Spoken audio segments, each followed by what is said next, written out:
Hi, എല്ലാവർക്കും നമസ്കാരം. നമുക്ക് മഴതോരും മുംബൈയിലെ അലീനയുടെയും മനുഷ്യൻ്റെയും ഇന്നത്തെ നല്ലൊരു കഥ കേൾക്കാം. അങ്ങനെ നമ്മുടെ സ്റ്റാൻലി ജോസഫ് അതുകുട്ടിച്ചായനോട് സംസാരിക്കുകയാണ്. ആ സമയത്ത് അതുകുട്ടിച്ചായൻ പറയുന്നുണ്ട്, ഇത്രയും കാലം ആ കുട്ടി അച്ഛനും അമ്മയും ഇല്ലാതില്ലേ വളർന്നത്, ഇനിയും അതുപോലെ തന്നെ വളർന്നോളും. ആരും നോക്കാതിരുന്നിട്ടും ഇത്രയൊക്കെ വളർന്നില്ലേ, ഇനി അതുപോലെ തന്നെ ആയിക്കോളും. നീ അതുകൊണ്ട് വേണ്ടാത്ത ഒരുപാടൊന്നും ഏറ്റുപിടിക്കണ്ട. നമ്മുടെ കുടുംബത്തിൽ ഇപ്പോൾ തന്നെ ഒരുപാട് പ്രശ്നങ്ങളുണ്ട്. അതിൻ്റെ കൂടെ കുഞ്ഞും അനാഥത്വം ഇതൊന്നും നീ ഏറ്റെടുക്കാൻ ശ്രമിക്കേണ്ട സ്റ്റാൻലി എന്നൊക്കെ പറയും. പിന്നെ അയാൾ പാലക്കാരനാണെന്നും വലിയ ബിസിനസ്സുകാരനാണെന്നൊക്കെ അയാൾ പറയുന്നു. ഇതിൻ്റെ സത്യാവസ്ഥയൊന്നും നമുക്കറിയത്തില്ല. പിന്നെ ഈ അലീന എന്ന് പറഞ്ഞ പെൺകുട്ടി ഇത്രയും നാളും എവിടെ ആയിരുന്നു?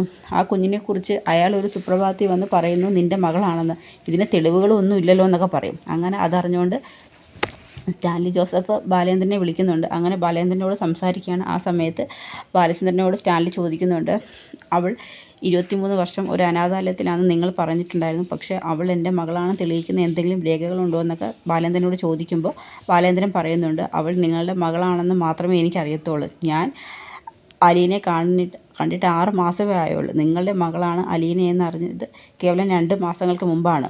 അതിൽ കൂടുതലൊന്നും എനിക്കറിയത്തില്ല. പിന്നെ കൂടുതൽ തെളിവ് വേണമെങ്കിൽ നിങ്ങൾക്ക് DNA ടെസ്റ്റ് കണക്കുള്ള എന്തെങ്കിലും കാര്യങ്ങൾ ചെയ്യാമെന്ന് സ്റ്റാൻലിയോട് പറയുന്നുണ്ട്. നിങ്ങളുടെ മകളെ നിങ്ങളുടെ കൂടെ താമസിപ്പിക്കുമോയെന്നും നിങ്ങൾക്ക് സമൂഹത്തിന് മുമ്പിൽ അവൾ മകളാണെന്ന് അംഗീകരിക്കാൻ പറ്റുമെങ്കിൽ മാത്രം നിങ്ങൾ അവളെ കൂട്ടിക്കൊണ്ട് പോയാൽ മതി. അല്ലാതെ ഞാൻ അവളെ നിങ്ങളുടെ അടുത്ത് വലിച്ചെറിയാനൊന്നും വേണ്ടി വന്നതല്ല എന്നൊക്കെ ബാലേന്ദ്രൻ സംസാരിക്കുന്നുണ്ട്. രണ്ടുപേരും സംസാരിക്കുന്നുണ്ട്. ബാലേന്ദ്രൻ ദേഷ്യപ്പെട്ട് തന്നെയാണ് സ്റ്റാൻലിയായിട്ടുള്ള സംസാരം അവസാനിപ്പിക്കുന്നത്. അതിനുശേഷം സ്റ്റാൻലി വന്നിട്ട് അതുകുട്ടിച്ചായനോട് പറയുന്നുണ്ട്, അപ്പം അന്ന് ഞാനും വൈജയും തമ്മിൽ ആഗ്രയിൽ വെച്ച് താമസിക്കുകയുണ്ടായിരുന്നു. അമ്മച്ചിക്ക് സുഖമില്ലാതെ ഞാൻ പുനലൂർക്ക് വന്നിട്ടുണ്ടായിരുന്നു. ആ സമയത്താണ് വൈജയെ അവളുടെ സഹോദരങ്ങൾ വിളിച്ചുകൊണ്ട് പോയത്. ആ സമയത്ത് വൈജ പൂർണ്ണ ഗർഭിണിയായിരുന്നെന്ന് എനിക്കറിയാമായിരുന്നു. പക്ഷേ അതിനുശേഷം ഞാൻ തിരികെ ചെല്ലാൻ വൈകിയത് കൊണ്ട് മാത്രമാണ് അവളെ അവർ കൂട്ടിക്കൊണ്ടുപോയത്. അപ്പം ഞാൻ അവിടെ ഇല്ലെന്നുള്ള കാര്യം വ്യക്തമായിട്ട് ആരോ അവർക്ക് ഇൻഫർമേഷൻ കൊടുത്തിട്ടുണ്ടെന്ന് പറയും. അതാരാന്ന് ചോദിക്കും. അത് എനിക്കാണറിയാം. അപ്പച്ചനും വൈജയുടെ അച്ഛനും തമ്മിൽ ഡീലുണ്ടാക്കിയിട്ടില്ലെന്ന് ചോദിക്കും. ഡീലോ? അപ്പച്ചന് ഞാൻ വൈജയെ വിവാഹം കഴിക്കുന്നത് ഇഷ്ടമല്ലായിരുന്നു.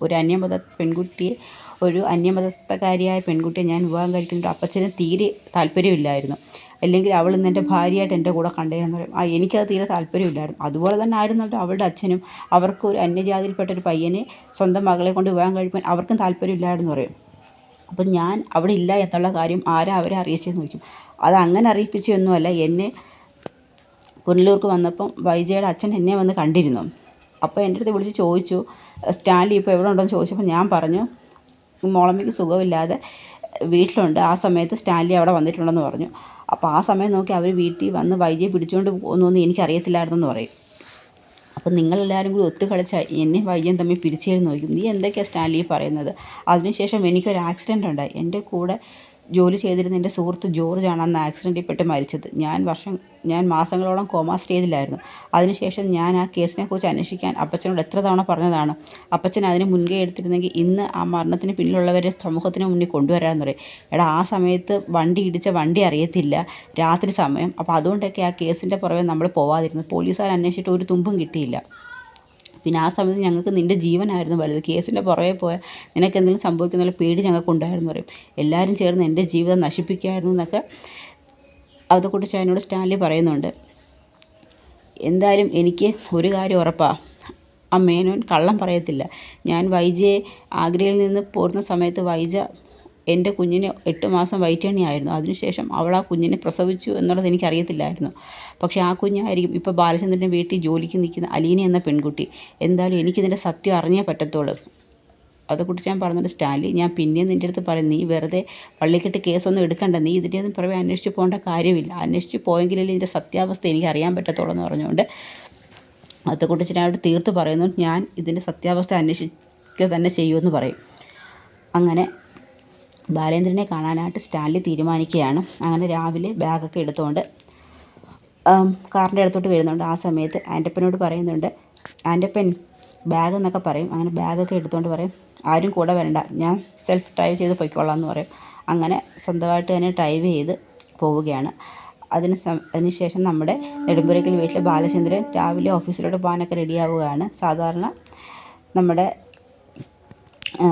അലീനെ കുറിച്ച് ചായയും കാര്യങ്ങളൊക്കെ കൊടുക്കുന്നുണ്ട്. രോഹിത്തിനെയും കൂട്ടിക്കൊണ്ടാണ് പോകുന്നത്. അപ്പോൾ പറയും, അച്ഛൻ പെട്ടെന്ന് ഇറങ്ങുമോ? ഇല്ല, ബ്രേക്ക്ഫാസ്റ്റ് കഴിച്ചിട്ടല്ലേ പോകത്തുള്ളൂ. പിന്നെ അത് അത്രയേ ഉള്ളൂ, രോഹിത്തും വെയിറ്റ് ചെയ്യുന്നുണ്ടെന്ന് പറയും. അല്ല, അവൻ്റെ ബൈക്ക് ശരിയായി കിട്ടിയില്ലേ? ഇല്ല അച്ഛാ എന്ന് പറയും. ശരി, ഞാൻ ഇപ്പോൾ ഇറങ്ങുന്നതെന്ന് പറഞ്ഞ് അങ്ങനെ ചായയെ കൊണ്ട് കൊടുക്കുന്നുണ്ട്. അത് കഴിഞ്ഞിട്ട് അലീന വന്നിട്ട് പറയും, രോഹിത് ഒരു ഫ്രണ്ടിൻ്റെ കൂടെ പോയി. ഏത് ഫ്രണ്ട്? അവൻ്റെ കൂടെ കോളേജിൽ പഠിക്കുന്നു, താമസം എടുക്കുമെന്ന് പറഞ്ഞുകൊണ്ട് അവനങ്ങ് പോയെന്ന് പറയും. ശരി. ആ സമയത്ത് ഒരു കോൾ വരുന്നുണ്ട്. അത് നമ്മുടെ സ്റ്റാൻലിയുടെ കോളാണ്. അപ്പോഴത്തേക്കും അലീന പറയും, എങ്കിൽ മോളെ ഞാൻ ഇറങ്ങുവാന്ന് പറയും. ശരി അച്ഛാന്ന് പറയും. അങ്ങനെ സ്റ്റാൻലിയോട് സംസാരിക്കുന്നുണ്ട്. ഹലോ മിസ്റ്റർ മേനോ, സ്റ്റാൻലി ജോസഫാന്ന് പറയും. മനസ്സിലായി, പറഞ്ഞോളെന്ന് പറയും.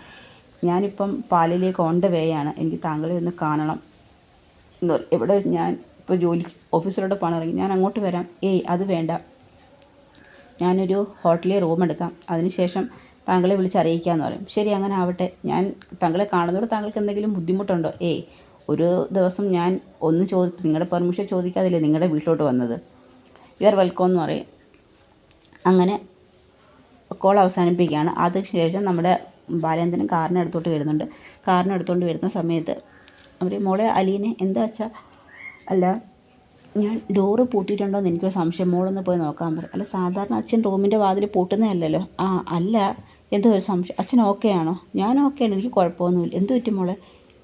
ഒന്നുമില്ലെന്ന് പറയും. അങ്ങനെ അലീന പറയുന്നുണ്ട്, ഞാൻ ഒരു ജോലിയുടെ കാര്യം പറഞ്ഞിരുന്നല്ലോ. അതെ, അദ്ദേഹം എന്ത് പറഞ്ഞു? ഒന്നും പറഞ്ഞില്ല, തീരുമാനം പറയാമെന്ന് പറഞ്ഞു. 2-3 ദിവസം എടുക്കുമല്ലോ. അപ്പോൾ അലീന പറയും, എനിക്കെന്താ അങ്ങോട്ട് പോകുന്നതിനോട് തീരെ താല്പര്യമില്ല കേട്ടിട്ട് അത്ര നല്ലതല്ലെന്ന് തോന്നുന്നു. ഞാൻ ത്യാഗഭവനത്തിലൊരു ആയയുടെ വേക്കൻസി ഉണ്ടെന്നിങ്ങനെ അറിഞ്ഞു, അവിടെ ഞാൻ പൊയ്ക്കോട്ടെ എന്ന് ചോദിക്കും. അവിടെ നിനക്ക് എന്തുകൊണ്ട് ശമ്പളം? വലിയ മോശമല്ലാത്തൊരു ശമ്പളം കിട്ടുന്നുണ്ട്, KGയിൽ പഠിക്കുന്ന കുട്ടികളെ നോക്കുന്നതാണെന്ന് പറയും. എന്തായാലും അദ്ദേഹം വിളിക്കാമെന്ന് പറഞ്ഞില്ലേ മോളെ, 3 ദിവസം കഴിയട്ടെ, എന്നാലും ഒരുപാട് ദിവസം വെയിറ്റ് ചെയ്യണ്ടല്ലോ അച്ഛാന്ന് പറയും. നിനക്കെന്താ ഇത്ര ധൃതി പോവാൻ എന്ന് പറഞ്ഞ് അങ്ങ് ഷൗട്ട് ചെയ്യുന്നുണ്ട് ബാലേന്ദ്രൻ. അച്ഛൻ എന്തിനാ ഇങ്ങനെ ദേഷ്യപ്പെടുന്നത്? പിന്നല്ലാതെ, അല്ല ഞാൻ പോയെങ്കിലും മേഡം ഇങ്ങോട്ട് വരത്തുള്ളൂ. ഒരു മേഡം, അവൾ ഇവിടെ വന്നിട്ട് എന്തോ ചെയ്യാനാ എന്ന് പറഞ്ഞുകൊണ്ട് അങ്ങ് ദേഷ്യപ്പെടുന്നുണ്ട്. ഞാൻ ഒന്നും പറഞ്ഞില്ല എന്ന് പറഞ്ഞുകൊണ്ട് അലീന പെട്ടെന്ന് പേടിച്ചങ്ങ് റൂമിൽ നിന്ന് പുറത്തു പോവുകയാണ്. കാരണം ബാലേന്ദ്രൻ്റെ ദേഷ്യമുണ്ട്. അലീന അവിടെ പോകുന്നെന്നുള്ള കാര്യം ഓർക്കുമ്പോൾ. അത് കഴിഞ്ഞിട്ട് നമ്മുടെ സ്റ്റാൻലി ജോസഫ് ഹോട്ടലിലോട്ട് വരുന്നുണ്ട്. ഹോട്ടലിൽ വന്നിട്ട് റൂമൊക്കെ എടുക്കുന്നു. റൂം എടുത്തതിന് ശേഷം ബാലേന്ദ്രനെ വിളിച്ച് പറയുന്നുണ്ട്, മിസ്റ്റർ മേനോ, ഞാനിവിടെ ഹോട്ടലിൽ എത്തിയിട്ടുണ്ട് എന്ന് ഹോട്ടലിൻ്റെ അഡ്രസ്സൊക്കെ പറഞ്ഞു കൊടുക്കും. ഓക്കെ, എനിക്ക് മനസ്സിലായി, എൻ്റെ ഫ്രണ്ടിൻ്റെ ഹോട്ടലാണ്, റൂം നമ്പറും പറയുന്നുണ്ട്. അങ്ങനെ ബാലേന്ദ്രൻ പറയും, ശരി ഞാൻ അങ്ങോട്ട് വരാമെന്ന് പറയുന്നുണ്ട്. ആ സമയത്ത് ഗോവർദ്ധനെ വിളിച്ച് സംസാരിക്കുന്നുണ്ട്. ഗോവർദ്ധൻ, താൻ എപ്പോൾ വരും? ബാലേട്ട, ഒരു 10 മിനിറ്റിനുള്ളിൽ ഞാൻ എത്തുമെന്ന് പറയും. ശരി, ഞാൻ ഉടനെ അങ്ങോട്ട് പോകുമെന്ന് പറഞ്ഞുകൊണ്ട് ബാലേന്ദ്രൻ കോൾ കട്ട് ചെയ്യുന്നുണ്ട്. ആ സമയത്ത് സ്റ്റാൻലി ഹോട്ടലിൽ വന്ന് നിന്നിട്ട് വെയിറ്റ് ചെയ്യാണ് ബാലേന്ദ്രനുമായിട്ടൊരു മീറ്റിങ്ങിന്. കാരണം ഹോട്ടലിൽ വന്ന് രണ്ടുപേരും തമ്മിൽ സംസാരിക്കുന്നുണ്ട്. അലീനെക്കുറിച്ചാണ് സംസാരിക്കുന്നത്. അപ്പോൾ അതിൻ്റെയൊക്കെ വിശേഷങ്ങളാണ് നമ്മൾ കാണാൻ പോകുന്നത്. അപ്പോൾ വീഡിയോ ഇഷ്ടമായ ഒന്ന് സപ്പോർട്ട് ചെയ്യണേ.